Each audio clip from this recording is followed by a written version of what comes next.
Yes, good evening, everyone. Assalamu alaikum. Thank you so much for joining me, Miss Rafiat Omodasola. You're welcome.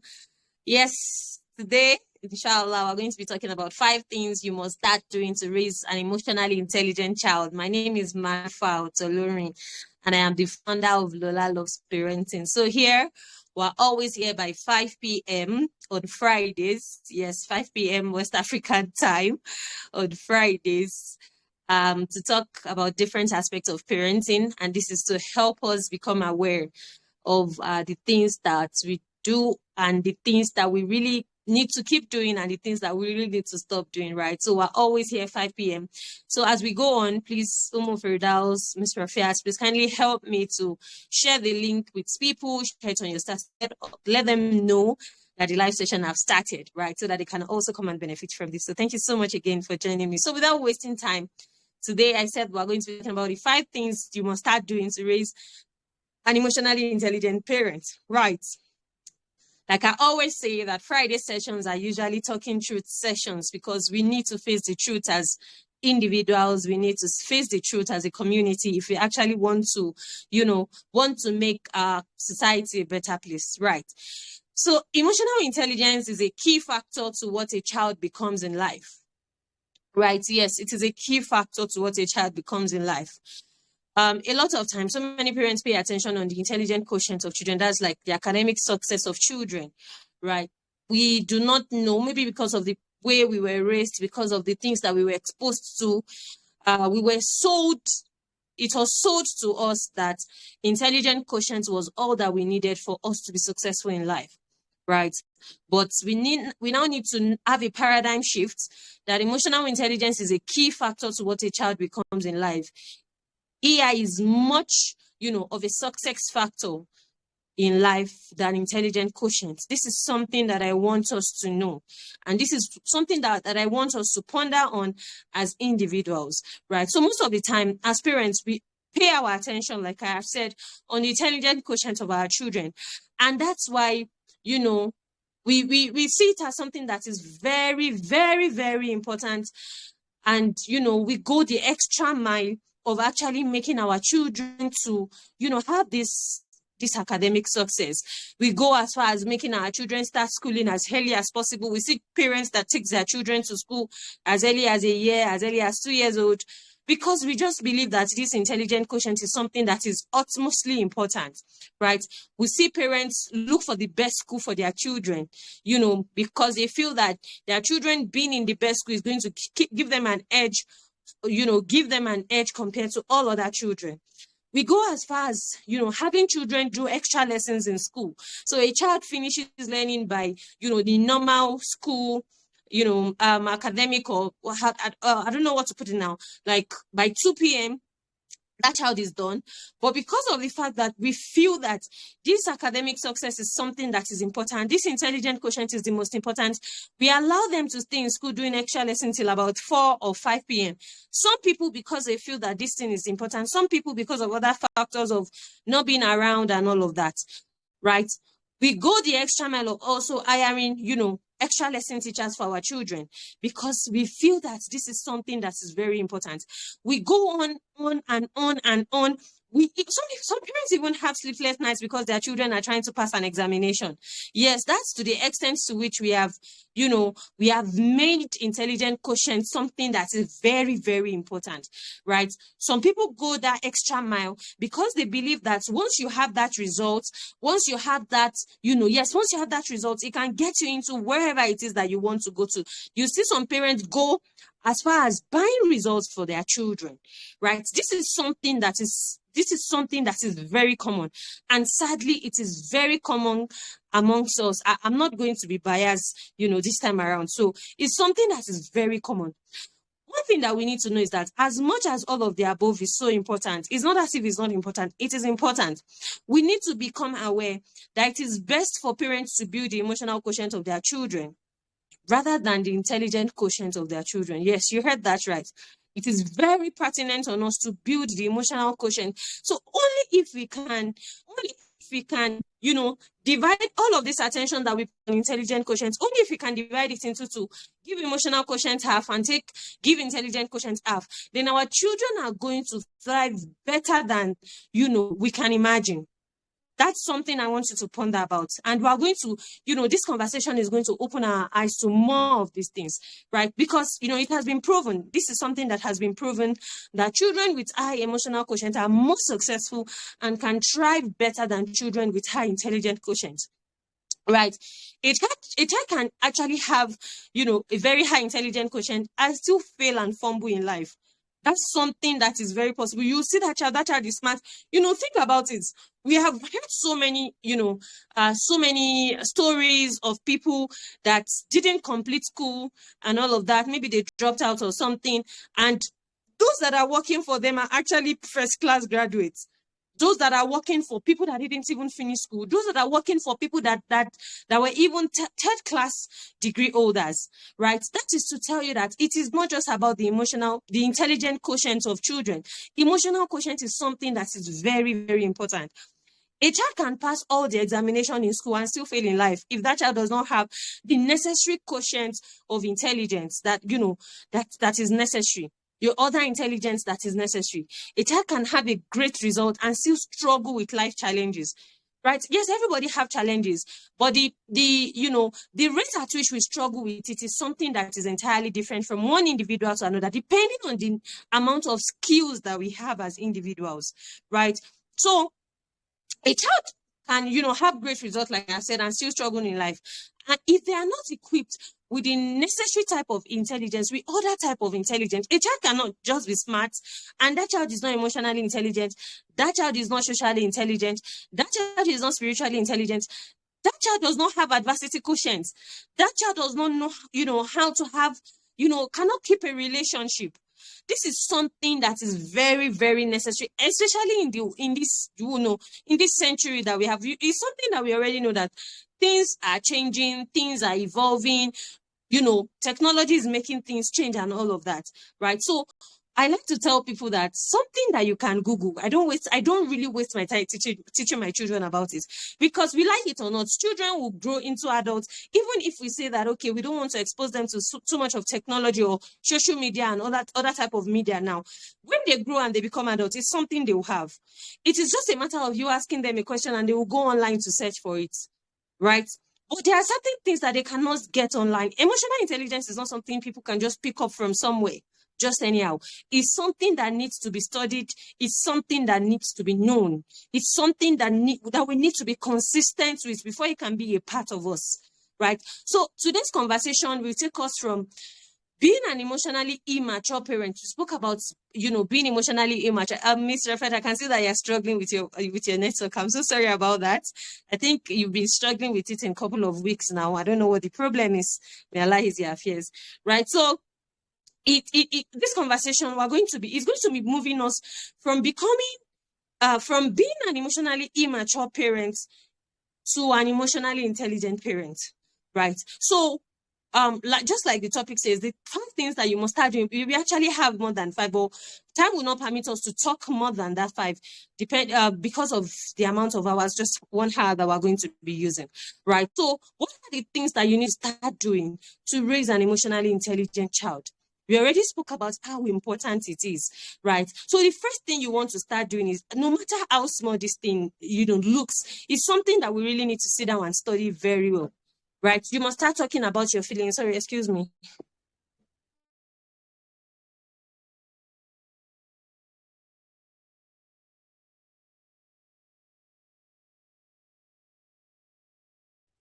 I'm so sorry about that, right? So you must start talking about feelings and emotions, right? You must start talking about feelings and emotions. If we sit down and reflect, if we ponder, this is not something that was done to us by our parents.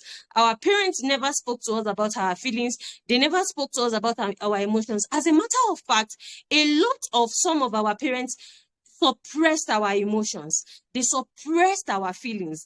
They made it look like That feeling does not matter. Whatever it is that you feel does not matter. Your emotions does not matter, right? I have taken it upon myself to constantly talk about, emotions and feelings with my children, no matter how young.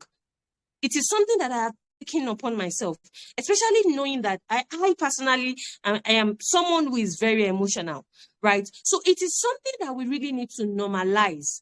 When your children cries, when your children are in their bad mood, or okay, there's nothing like bad mood, right? When they are in their high mood, let me put their big emotions. It is something, even if you are not accepting it, you need to talk to them about it. Okay, why do you feel this way? I can see that you are sad. Can you tell me whatever it is that you are going through? Let us try as much as possible to normalize it. This is something that has immense benefit in it, in our process of raising emotionally intelligent children, right? So it is something that I have taken upon myself. Yes, my children will cry. Because they face the consequences of their action. Yes, they will cry. Yes, it's okay for them to cry. We'll sit down again and we'll talk about it. Yes, we'll talk about it. How do you feel? Okay, I felt this because this, I did this because it's okay for you to feel that way. Then you can now come to the place of telling them that, not facing your consequences because you have a big emotion. Life does not, give you that template, unfortunately, because something is wrong with you or something. Life moves on. So your ability to manage your emotion is something that is very important. So you want to have that conversation with them. Don't make it look like it is not something that matters. It is not something that we need to talk about. It is, just like our own parents did. They tried their best, like I always say. That best might not be enough, but we can do better as individuals. We can do better as parents. We can do better as people who have technology in the snap of our own fingers. Right? So having a parent who openly talks about feelings and emotions promotes more understanding of feelings and awareness with your child. It helps them to understand, okay, yes, I feel this is why I'm like this is what I feel. A lot of us don't even know the differences between our feelings, right, to get there. So this is something that will help them to manage that emotions.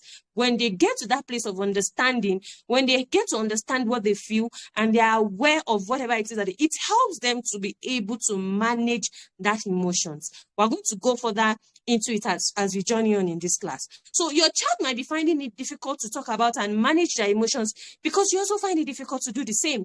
We have a lot of parents that, yes, you're back from work, you're stressed, you're tired, or you're even sad because something happened, your boss has done something, or it might even be as big as, okay, maybe you got a rejection letter about a proposal or something, right? You feel disappointed.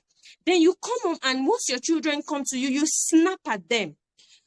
If you can come to the place of telling them that, right now, I feel very sad because XYZ happens. If it is something that you can tell them and they will understand, please do. It helps them to be able to communicate their own feelings also. Rather than you just snapping at everybody or anyone because something has happened.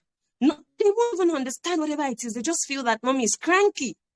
Right? When you come back from work, there's every high tendency that you're going to be tired, you're going to be exhausted and all of that. Talking to your children about what you feel, about your emotion, is teaching them to also do the same thing. Right? So you need to learn how to communicate it in a healthy way to your children so that they can also do the same thing. This is something you can do for children that are even a year old. It's something you can do. If you see children, very young children throwing tantrums, jumping, sleeping on the floor and all of that, that thing is not from the vacuum. It was learned from somebody, majorly the caregiver. You might not just be sleeping on the floor, but children, if you do A, children will do ABC. If you do ABC, they will do it almost up to J. That's it for children. And that's why you need to be in a place of understanding your emotions and communicating it healthily. So it's okay for children to have big emotions and still face consequences of their actions. Like I have said, it's very okay, right? Then talk about it and let them know that that's how life works. There are certain things that you will make mistakes, but you still face the consequences. For the fact that it was a mistake does not mean that you shouldn't face the consequences, right? It's not about punishment. It's not about, making them feel like they're inadequate or something. Right? So like I said, if your child throws tantrums to the extent of sleeping on the floor, shouting, doing all sorts of things and all of that, check yourself. How do you communicate your feelings? Your child might just be emulating you in a way that is just doing it, in a way that he best understands. right? So if your child is doing certain things to cover themselves up, for example, your child is lying, your child is, doing all sorts of things, covering up and all of that, you want to check your parenting style. Check the way you deal with things with your children. Check the way you deal with your children's mistakes. This is something that is very important, right? So the first place that children learn about emotions is the home, majorly from the primary caregiver. So I've gotten some feedback like, okay, I'm a very calm person. I don't throw tantrums. I don't do all of this. Look at the people around your children. Look at the school that your child is going. Look at the teachers around your children. It might not necessarily be you, but the thing is, it is not from the vacuum. It is not from the vacuum, right? So you need to look inside very well before you even look outside. Right? So you need to start normalizing talking about feelings and talking about emotions. It's something that should be normal.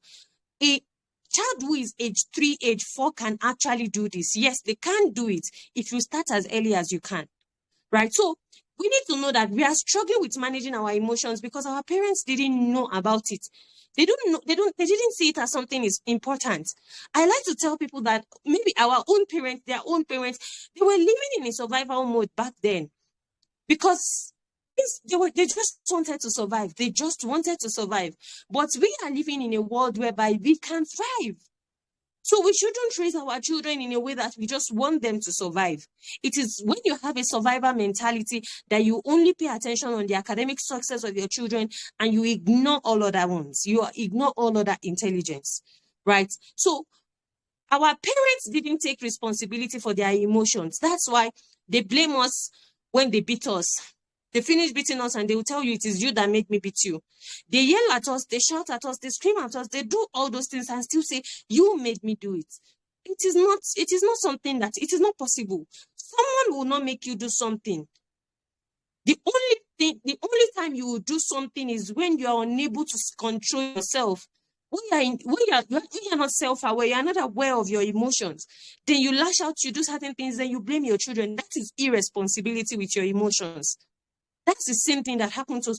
But the truth is, this thing must stop. Because if it doesn't stop, it keeps making us produce adults when they become adults, they now start from, okay, what do I now want to start doing with my life? How am I going to live this life? What is it that I have been destined to do in life? That is what happens. We now have a generation of children who need to heal before they can thrive. Right? So there's a ripple effect.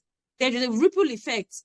It has been done to you, we are doing it. And, because of people's ignorance, you see people come and say something like, it was done to us and we turned out okay.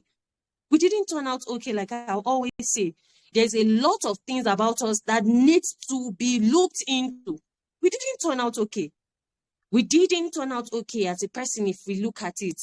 We struggle with different things that makes us productive. We struggle with discipline. We struggle with several things.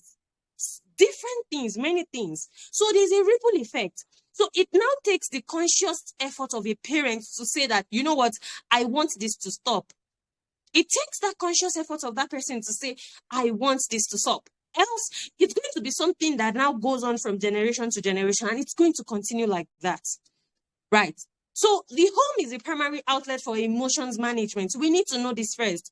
Know this and know this. And that's why it's usually said in the educational industry that, you need to keep your children to yourself, especially in the first 3 years of their lives. Keep them to yourself because there are certain things that they need to be taught before they even go to school. They need to learn how to take turns. They need to learn how to communicate and manage their emotions. They need to learn so many things before you put them into the world out there.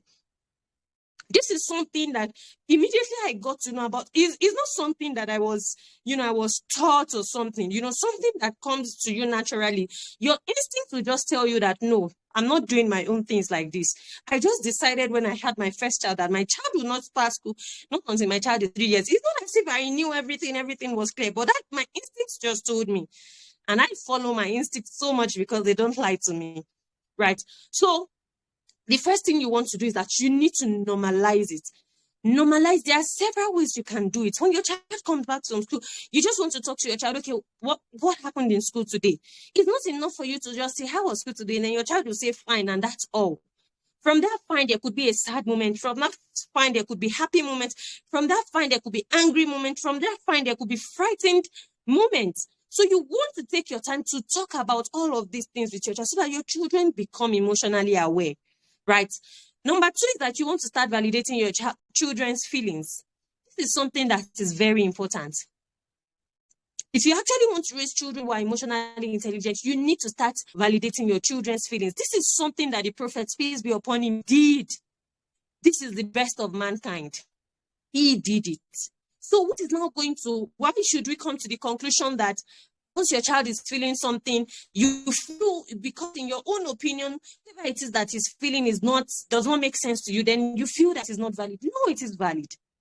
Right? So stop getting angry because your children are angry. This is something that a lot of us do. You're angry because it could be something very flimsy. It could be something very mundane in your own opinion, right? Maybe because one spoon of rice, fell from your child's plate and your child is crying. It's normal for your child is sad about it. Then you are angry. Is that why you're crying? Is that why you're not crying? We even go to the extent of beating that child because that child is crying, because that child is disturbing us in our own language, right? So you should don't find yourself, or don't be in a place whereby you start telling your children, why will you be angry? Why will you be angry? Or why are you angry? Why are you not crying? Is it because of that small thing? The little analogy, and the best analogy I can give to it, is that the feelings that you have when you are looking for your car keys or when you are looking for your certificate, that feeling is the same thing that your child has when that child is looking for his best toy or even his worst toy. His toy is his toy. It's the same thing. So don't trivialize whatever it is that your child feels. Don't trivialize it. You might not accept it, but you should validate it. Right? Validation is something that we spoke about, in our pre-challenge. You can still join us. Don't lose out on this thing. Don't lose out on these things, because this is something that is very important. I'm going to, break mastering your emotion. I'm going to break it down so that we know that this thing is at the heart of intentional parenting. It's at the heart of positively raising your children, right? So you'll find a lot of parents, they beat their children because their children are crying. No, think about it. Think about it. Let's just think about it as adults. Introspect right now. Ponder on this right now. You're not feeling so good. You're crying. Then your spouse starts beating you because you are crying. Does it make any sense at all? To me, it is madness. If you look at it very well, we might be. So I said that this class is a talking truth class. We need to, pick it one after the other. Pick those things that are necessary for us to start doing and run with it. It is madness. Something is not going your way. You're crying because of it. Then all that somebody can do, somebody who you trust, your caregiver, all the person can do is to beat you for it. No, it's haram. Like my students will say, haram. It's not good, right? So stop doing the thing that does not please your child and expect them that they don't frown their face. You have told your child, there's nobody that this doesn't happen to. Maybe you've told your child to go and wash plates, and your child is doing something that interests that child, and you're saying, no, you have to stand up, and your child is frowning his face. Then you come and say that, is that why you're now frowning your face? Let the child frown his face now. Things are not going his way. Let him frown his face. So it is, okay, you have told that child to do something, and that child is finding it, not finding it easy because your child wants to play or something. Then your child is, your own is that the place should be washed, right? You don't need to complain about him frowning his face about it. Just let him know that, okay, so you'll be fine. You'll be fine, right? Some things that you feel excited about, your children might feel sad about it. That's the truth. That is the very truth. Something that I have learned recently is that there are certain things, me relocating, to the abroad, it might not be something like so much exciting and all of that. However, there are certain things that you'll be like, wow, this is something that is really interesting. Of course, I'm speaking with Nigerians here. When you get to a place whereby there's constant power supply, you don't need to struggle to get water. You don't need to struggle to do certain things that you would have struggled to do. To you, is something that, should excite you. It's something that makes life easy for you, right? But for your children, it might not be the same thing. It might not be the same thing because they lost their friends. They couldn't, play with their friends. They couldn't, there's no social gathering for them. We all know that this thing is something that is completely different from where they are coming from. Right? So something that excites you, something that makes you happy might not make your children happy. Right? If you find yourself in any of these things that we're talking about, just raise your hand in the comment section and say present. Right? Because acknowledging it is the first step to actually, helping you to be better at it. Right? So don't discourage your children from feeling their emotions. It is their emotions. It is their feelings. It is not yours. Stop asking, is that why you're now crying? And is that why you're now this? Your child has every right to cry. The prophet also did. When things didn't go, when he lost his son, we were, revising one of the hadith of the Rasul that says that it's okay for you to cry. But what you should not do is start beating yourself, start tearing your clothes and all of that. So it's okay for them to cry when things are not going that way.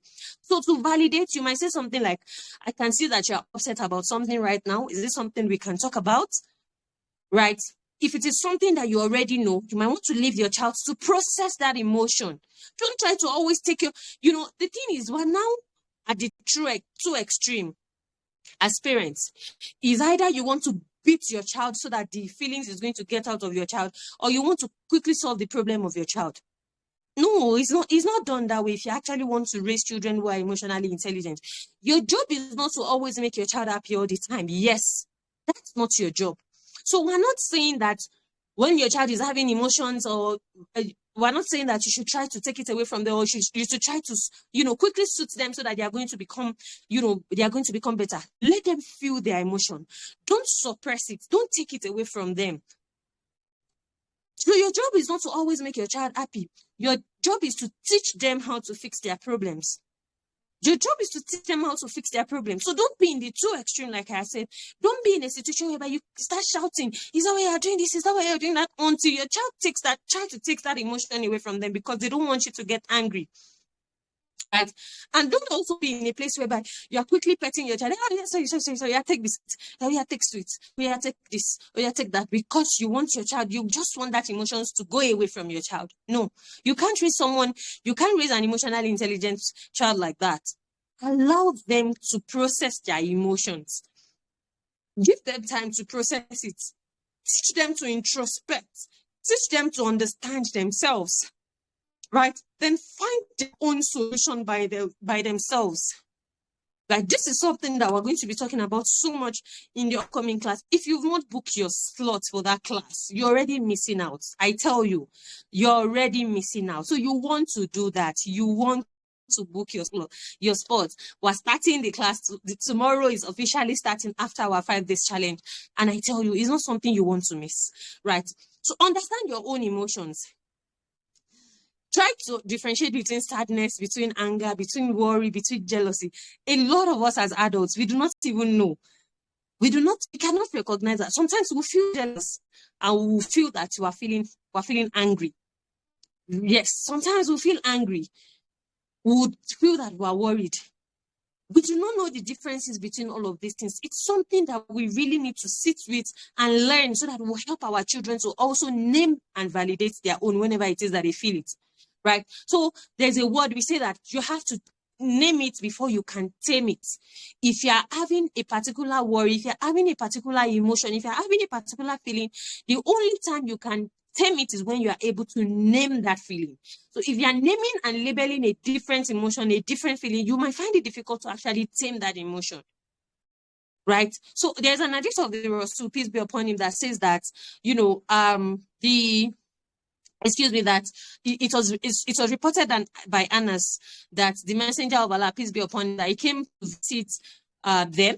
That time he had a younger brother whose name was Abu Umair, right? That he had a sparrow which he usually played with, but his sparrow died. So when the sparrow died, he said, one day the prophet came to see him, and Abu Umair was grieving. He was grieving so much because of his dead sparrow, right? So the prophet asked, "What's the matter with him?" Then the people that were around him then replied the prophet that his sparrow has died. Right. Then the prophet said that, Abu Umair, what happened to the little sparrow? Right. A lot of people asked question about this, so I thought that I was going to talk about it. Right. So this is just a situation whereby the prophet wants Abu Umair to name whatever it is that he feels so that he's going to tame it. The people already told the prophet, peace be upon him, that his sparrow died. But the prophet went ahead to say that, Abu Umair, what happened to the little sparrow? After the people around him already told him that his sparrow died. Right. So there are lessons from this hadith that we want us to know. Number one is talking to that child is spending time with that child. That's connection. The prophet was just trying to talk to that child, to spend time with that child, because he already knows whatever it is that that child was going through. So he wanted to spend time with the child to make whatever it is that is feeling better. Right.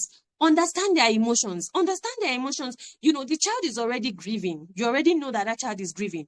But like I said, you know, before, that when you name it, you are able to tame it. Listen with full attention. This is something that we spoke about in the 5 days challenge, you know, that we did. Active listening. A lot of us don't listen actively. We just listen to, you know, to respond. And this is something that keeps our children further from us. And this is why a lot of people keep complaining. Hey, teenagers don't like to talk to people. Teenagers don't like to do this. Teenagers don't like to do that. They are so difficult. They are not. Only if we get it right from the beginning. And it's something we really need to look into. So don't deny their feelings. That's another thing. Don't deny their feelings. You know, it was easy for the prophet to say, oh, is it the sparrow? It's okay, don't cry. I'm going to get you a new one. It's not about that. We don't know what unsolicited advice. Children don't want it. They just want to feel better.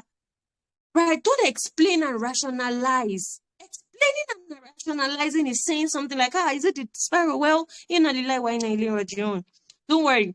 I'm going to give you a new sparrow that you're going to nurture, or this or that. Don't rationalize, because they are children. Don't rationalize. Help them to feel that emotion. It helps them to understand it. It helps them to manage it. Right. So this is something that is very important. Right.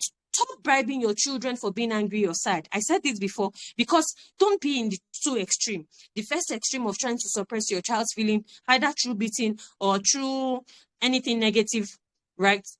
And the other extreme is trying to take your child, trying to suppress that feelings by bribing your children. Oh, yeah, it's okay, it's okay, it's okay. You know, this is something that we do a lot. I want comments, please. Are you getting value from this session? Let me know that you are getting value from this session. If you're not getting value, write that you're not getting value from this session, right? And as we go on, please kindly help us to share this link. I know that more people can actually join us when they come to that awareness that a live session is going on here. Have you found yourself in that situation whereby your child is crying, and because you just want that child to keep the hell quiet, you say, so yeah, it's okay, yeah, take biscuits, oh yeah, take it, oh yeah, do this, oh yeah, do that. Have you found yourself in that situation? You're not raising a child who is going to be, who is going to be emotionally intelligent if you are constantly doing that. Are people with me tonight?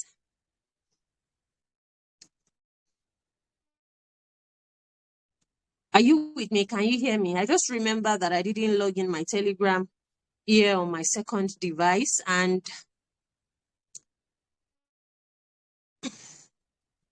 I wouldn't be able to receive messages. So please kindly let me know that you can hear me and you can see me. Right. So I'll go on. Yeah, a moment.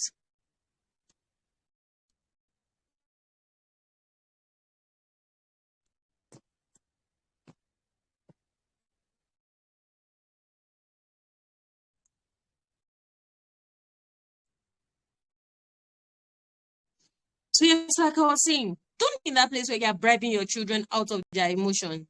You're just setting your children up for a lack of emotions management if you keep doing that. Because if they get used to that, then there are some addictions that children find themselves in, or adults find themselves in, that they don't know. It might be because of the things that we have experienced as childhood. Right? Whereby when you're not feeling good, when you're not feeling yourself, when you feel down and all of that, all that you keep doing is keep eating, you keep eating junks and all of that. It might be because of the way, because you were not taught to manage your emotions well.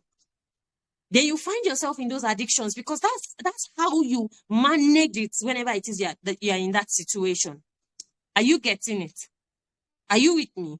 Right? So please, Thank you so much, Miss Rikoya.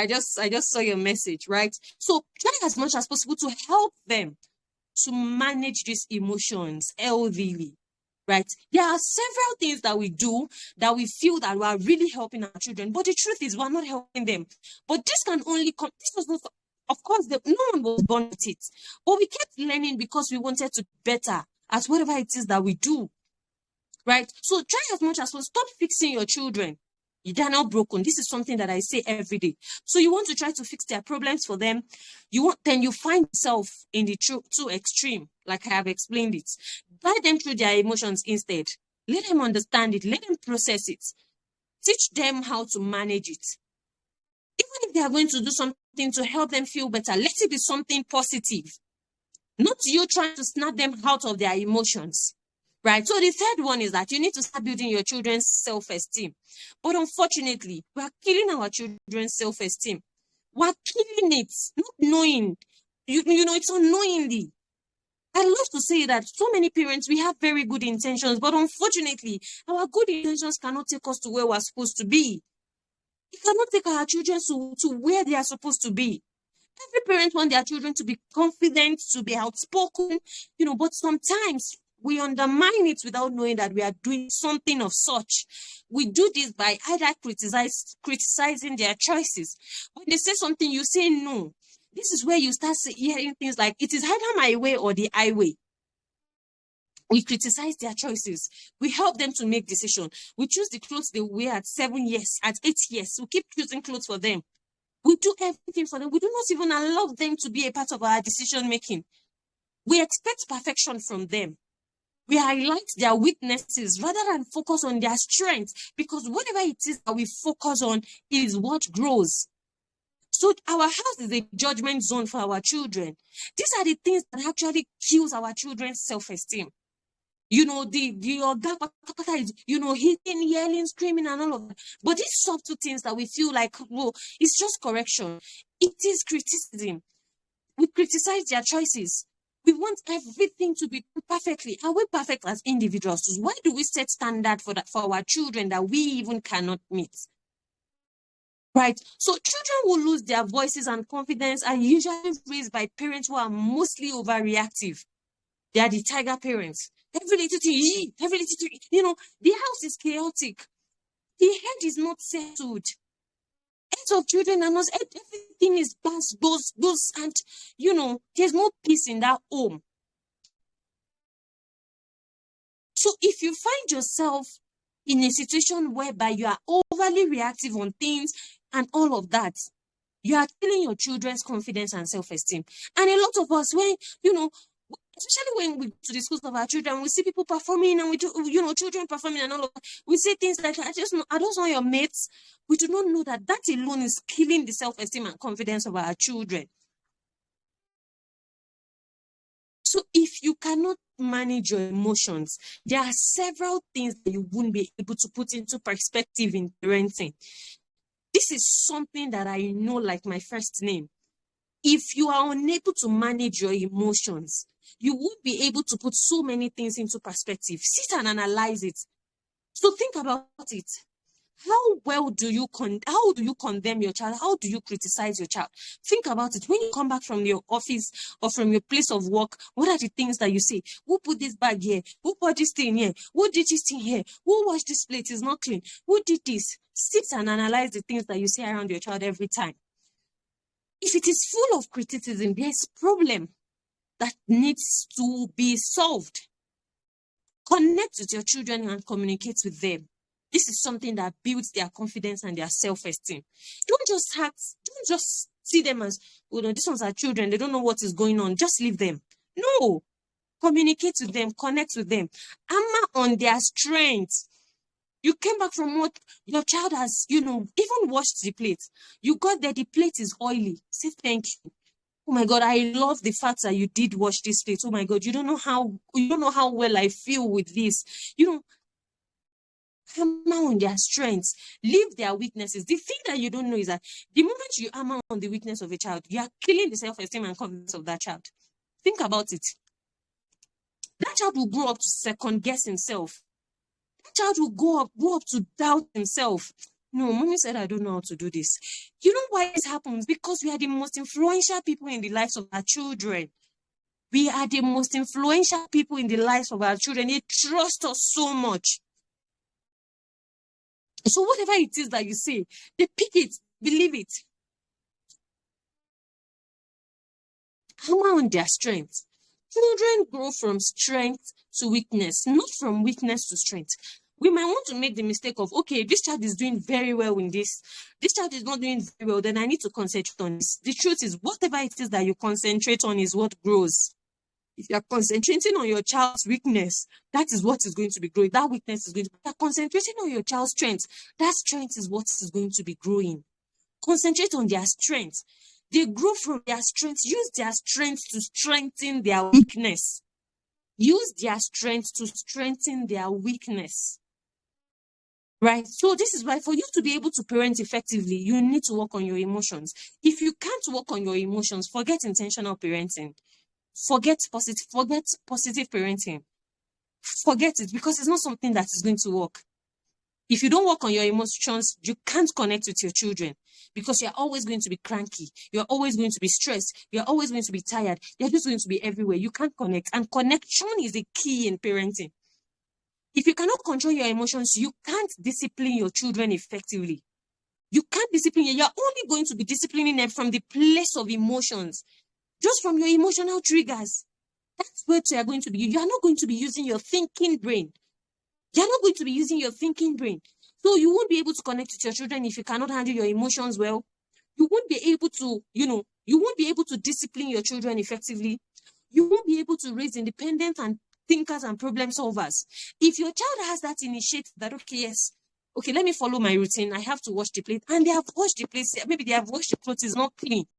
It is when you get there, being emotionally intelligent is what tells you that you do not hammer on the fact that the clothes are not clean, because you want to put yourself in your child's shoes. If I were the one, I've taken all the stress, to do this thing. I've taken my time. I've taken my energy. Then somebody is coming to complain about everything that I have done. Think about it. You won't be able to raise children who are independent, because they will just start thinking, if I do it, mama will still come and complain. Let me not come and do it. You won't be able to raise children that are problem solvers. You can't raise children who will confide in you.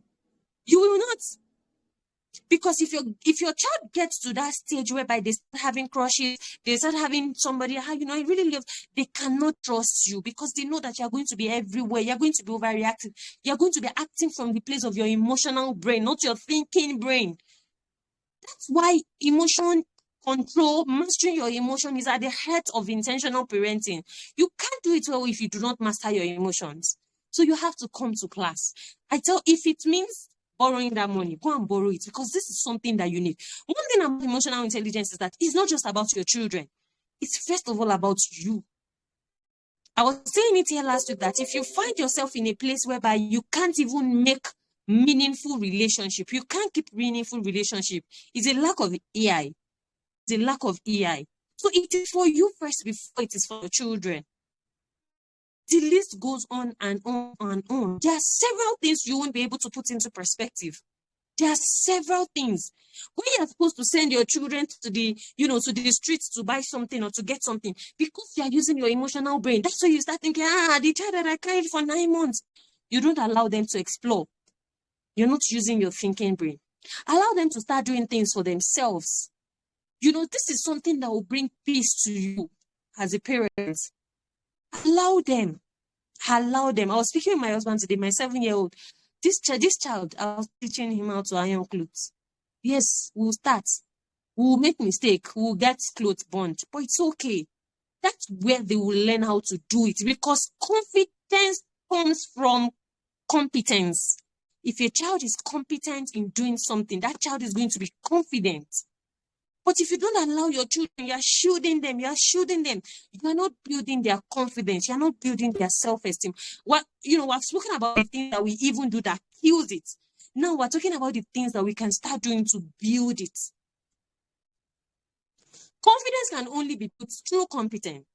The more you build the competence of your children, the more their confidence is built. When a child knows how to do something, that child will be confident to do that thing because they know how to do it.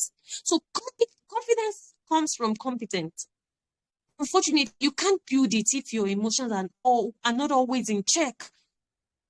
You can't build it. For example, now I was saying that I'm going to teach my child how to. I have already prepared my mind that there will be mistakes. Yes, you will hang on it. Oh my journal. I know I have prepared my mind.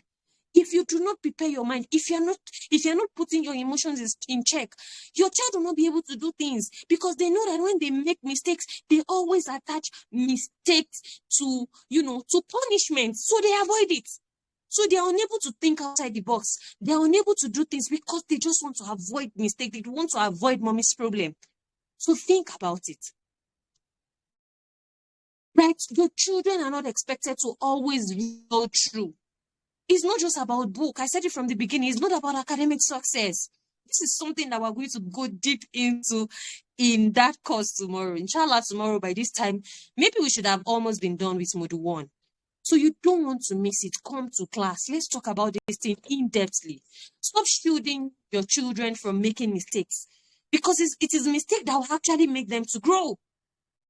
When they make mistakes, when they start making mistakes early and they start solving it, it will give them an insight of the things to do when they grow up and they make mistakes. It will even reduce the amount of mistakes that they will keep making because they've started making it from the beginning. Start teaching and stop solving problems for your children. Start teaching your children. Right. Number 4, right. Our time is fast spent and I'm going to run. Start encouraging self-awareness in your children. One of the foundation of emotional intelligence is self-awareness, right? And it is better that we understand, the better a child is able to understand their emotions, the better they are able to self-regulate and soothe themselves. Speaking to your children about feelings and emotions is already helping them on their self-awareness journey. They become self-aware. Yes, this is how I feel. And whenever I feel like this, if I'm able to do this, then I'm able to regulate. I'm able to speak, like we said from the beginning. Normalize talking about emotions and feelings, right? So it helps them to, to understand and to regulate themselves. It helps them to be self-aware. We have lots of adults that are not even aware of themselves.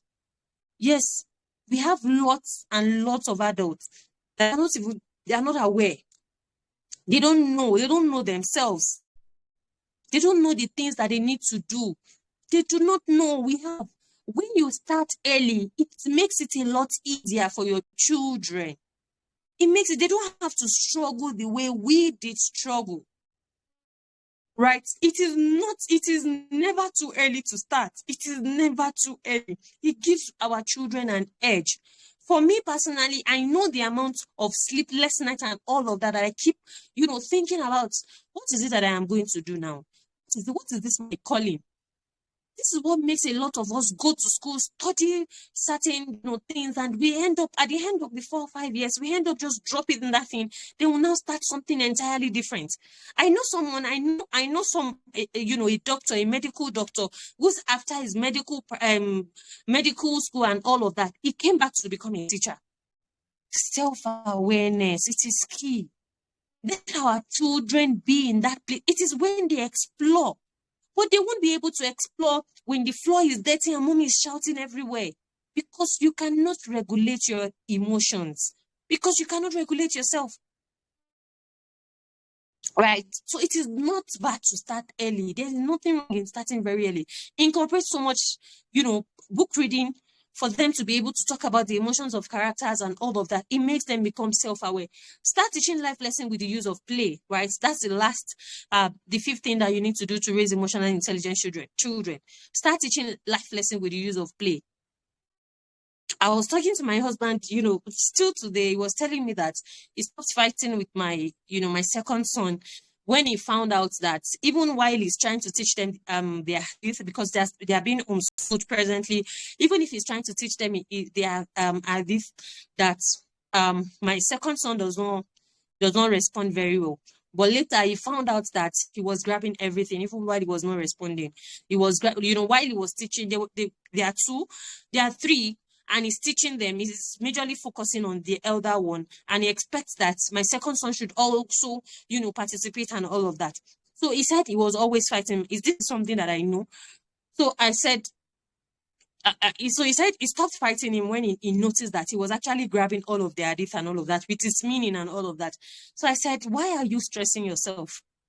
This is something that it has been religiously proven.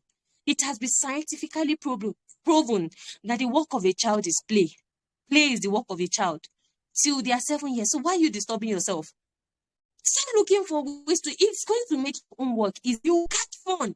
But if you are always emotionally deregulated, you can't do all of these things. You can't play with your children. You can't bring yourself down to their level. See play as a core aspect of your child's journey. This is something that has been religiously, scientifically proven. Ali ibn Abu Talib said that you should play with them for 7 years. Maria Montessori said that the work of a child is play. Play is the work of a child. Anything you want to teach your children, teach them through play. So why are you disturbing yourself? If you want to teach your children through, you teach them emotions, teach them through play. Learning does not have to be something very heavy. It doesn't have to be something very big. Teach emotions through face recognitions. You can be playing and tell them, okay, make a sad face, make a happy face, make a hungry face, make an overwhelming face, and like that, they will learn, they will wrap it. It will help them to put their emotions into words, right? Help them to manage their emotions. It could be through painting, sharing about what happened during their day, journaling for older children, stress-releasing toys, role play whatever it is that you want to teach them. Role play to them, they learn from it. Rehearse with them. This is something that is very, very important. One thing that we need to know is that when we understand the psychology of raising a child, it makes it a lot easier for us. But we won't be able to do these things if we're unable to take that extra mile. We won't be able to do all of these things. That's why we need to put all of this. We need to, think about it. How can I become better? The best thing you can do for yourself and for your child is to constantly become, to continue to become a better version of yourself. That's when you can give the best version of yourself to your children. In conclusion, in everything that you do as a parent, try to constantly upgrade your emotional quotient. This is something that is very important. We have listed all of those things that you won't be able to do if you are not emotionally regulated. If you are not emotionally stable, you won't be able to do lots of things, right? You need to constantly upgrade your emotional quotient and that of your child. This is something that is very important. I have a story that I am supposed to share, but let me leave it for those that have registered for the emotional master your emotions course, right? This is a profound story and it's a real life story. This is something that everybody needs to hear, right? In this upcoming course, we're going to be talking about so many things. We're going to be talking about your emotional inheritance. What is it that your children are inheriting from you? What is that thing that they are inheriting from you? It is either that they are inheriting emotional stability or they are inheriting emotional chaos. There's no vacuum. They're either going to be inheriting one of the two. Teaching EI through modeling, we're going to be talking about that. Teaching EI without even needing to open your mouth, without even needing to talk about it, right? To call your children that you want to teach them. We're going to be talking about raising children who do not just survive, but who thrive, right? If children are not emotionally intelligent, they'll find it difficult to thrive. They will not thrive. They will only be living that survival. Let's just pass exams. Let's just finish and look for a job. Let's just and like that, right? We're going to be talking about your emotional, your hidden triggers. We're going to be talking about triggers. We're going to be talking about that thing that we do not see that actually affects us. And we're going to be talking about how to nurture EI in our children, how we can prepare them for the future, right? So this is something that is very important. It's definitely coming. Parents who are registered already, they went through the 5-day challenge already. They are definitely going to, they have their quiz already if they have taken it. This is something that is important. And we kickstart tomorrow, God willing. You can still join us. Everything that has been done is being recorded, is there for you. You can always catch up with it and you can always, join us tomorrow. Don't miss this class for anything. This is something that is going to be a turnaround for you on your parenting journey, right? So we're going to be talking so much about all of these things, and we're going to be putting this into perspective. This is something that we're going to be having for 5 good days. Let me say 10 days, because we already did some 5 days, not a full day, but at least I know that it has been beneficial, right? So thank you so much for joining me. I really do appreciate you coming. I have about, how many people right now here? Okay, thank you so much. I have more than 10 people here online with me. Thank you so much for joining me. For those that joined me later, I am Marifa Olurin, and here on Fridays, we talk about everything parenting, everything parenting. So you don't want to miss this. Every Friday, we're always here by 5 p.m. West African time. So you can calculate that according to wherever it is that you are.